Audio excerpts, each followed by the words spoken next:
Recently, I've seen a few debates on social media regarding planet exploration in Starfield. The implication was that the devs need to be careful not to allow players to visit too many planets on foot because that's not how space actually works. One commenter even said the devs should learn from Mass Effect when it comes to their space exploration system. More on that later.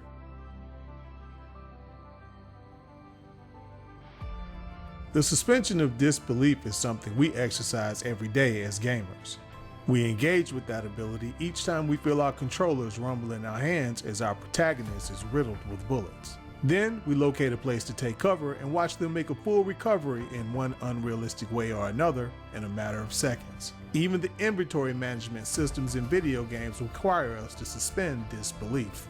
In video games, it's not uncommon to have a protagonist who walks around with 15 assault rifles, a rocket launcher, 8 pistols, 10 knives, enough food to feed 2 people for a week, and a large assortment of other items that magically comes from out of nowhere when needed. While watching Star Trek, we fully accept the fact that so many planets are inhabitable and all too often contain strange life forms. We accept this, even though we know, at least according to our current knowledge, space is mostly a place with uninhabitable planets. When most players enter a long-buried tomb in Skyrim only to discover food and lit candles, most never question it. They just accept it as something that's possible within the Skyrim universe. So if Starfield contains a large number of planets with some form of life, developers are simply assuming gamers will do what we always do. Use our imaginations to suspend disbelief. Kind of like when we use one of those mass relays in Mass Effect to travel from one star system to another in a matter of seconds. We know that the technology to do such a thing isn't real,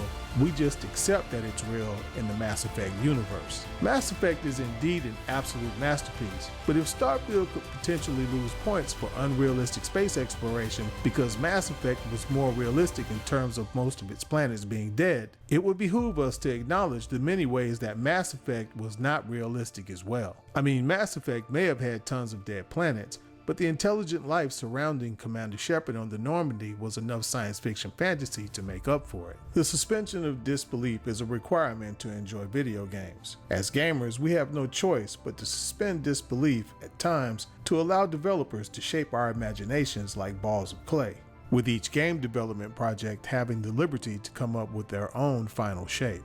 Expecting video game narratives to align with our perception of what is and what isn't real is like asking for the enjoyment to be taken away from the hobby we love so much.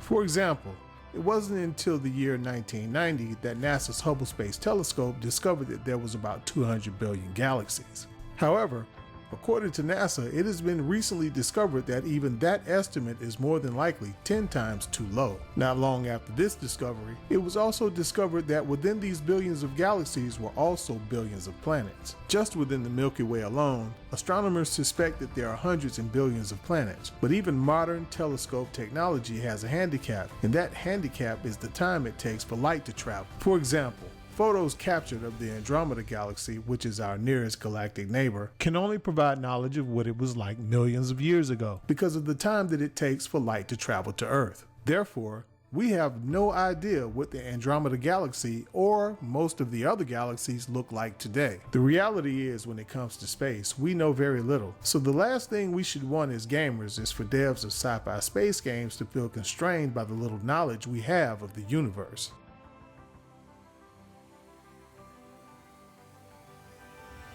Recently, I've been seeing people on social media stating that Starfield should learn from Mass Effect and go for quality over size, almost implying that size always equals lack of quality. While reading such comments, I can't help but think to myself, does this person not realize in a universe where Bethesda would actually take their advice, that would require them to throw away tons of already developed work that not only costs countless development hours, but also millions of dollars? Both Starfield and Mass Effect are space games, but in my humble opinion, Mass Effect merely paid homage to the idea of space exploration.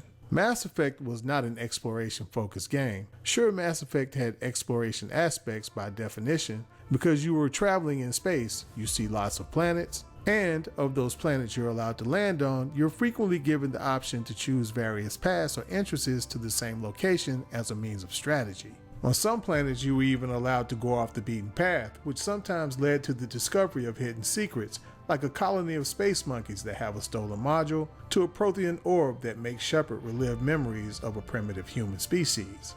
But even still, you never get the idea that space exploration is a core gameplay feature of Mass Effect. The exploration in Mass Effect played out more like a minigame rather than a core component of the gameplay. Take Mass Effect Andromeda for example. The Helios cluster is a location in the Andromeda galaxy that the Initiative chose as its first base of operation. There are many stars to visit in the cluster, and each has its own system of planets and moons to explore. But most planets in each star system doesn't allow the player to land, and even the few that do have strange barriers to block the player from certain areas. Some of these barriers exist in locations not far away from the landing location, which to be honest is kind of strange. But according to Bethesda, one good thing about Starfield is, if you don't want to explore, you won't have to. Okay guys, we're going to go ahead and cut it short right here. If you liked the video, please like, share, and subscribe. And hey look, as usual, until next time, stay safe.